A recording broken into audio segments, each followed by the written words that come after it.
Hi again, ladies. I made a video earlier, but now I've decided I wanted to continue on because I started talking about how to make sourdough pizza and I ended up going off on a completely different tangent.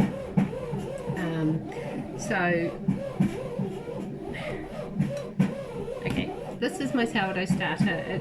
I fed it yesterday.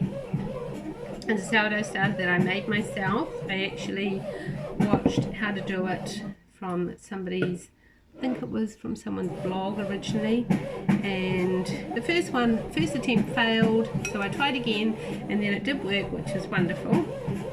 And it's your sourdough starter. It takes a while to mature and get to the point where it will make a really good loaf of bread. And there's been times when mine has gone through a period where I thought it actually killed it, and it can get like grey water on top. So normally if it gets a bit of grey water, I just pour it off, then mix it all up and it still goes again. And you probably can't even see it on camera because I've mixed it down now, but it should smell like a fermented kind of smell, but sweet, not sour. I mean, not foul. It should. My little granddaughter, she just loves this sourdough mixture. She would dip her finger in and just eat the whole lot if I didn't watch her, which I find just incredible. I've never actually even done that, but I'm going to do it now. I did not know what she sees in it. Anyway, I suppose it's good for all those probiotics. Anyway, so what I've done here is I have put 1.5 cups of white organic stone ground flour, 1/2 cup of stone ground spelt flour, organic, which I ground yesterday. Then I used probably about 1/3 of a cup, being mucky looking now, of my sourdough starter. Then I added some Berkey, which is filtered pure water. You have to feed your sourdough starter with pure water. You can't just use water out of the tap.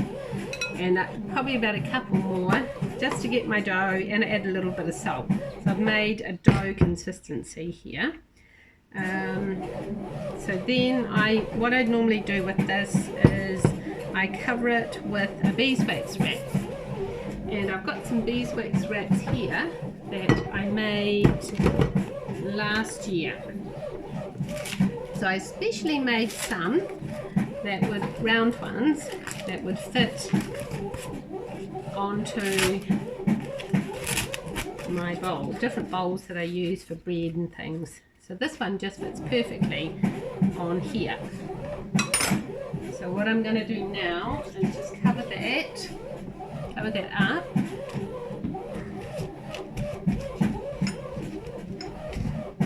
And sometimes I'll sit it on a wooden board just so it's not on a cold bench. Set it on a board, and then we're not using this tonight, so this is going to ferment for, what's the time, 2:48, so it's going to be at least 24 hours before we use this, and it'll be all bubbled up, it'll have risen to the top, and then I knock it down and I'm going to make a pizza out of it. So I might actually make a second video and show you how I do that, but it makes the most delicious pizza. So what I do to speed it up, because I don't roll it out and then let it rise, when the dough is first all risen and bubbly, I get a teaspoon of baking soda, or just under a teaspoon, sprinkle that over and mix it all through, and it kind of froths up. And then I add a bit more flour just to get a very soft dough. Then I roll it out. I don't over mix it. I don't mix in too much flour, and then I just roll it out. I think I roll it out on baking paper, put that on my tray, and then I just put all my toppings on, heat the oven to quite a fairly hot oven on fan bake, and then I will bake that normally on the lowest rack for about 15 minutes, then I move it up a bit higher for about another 8 to 10. So it does take a little bit of time, but it makes the most delicious crust.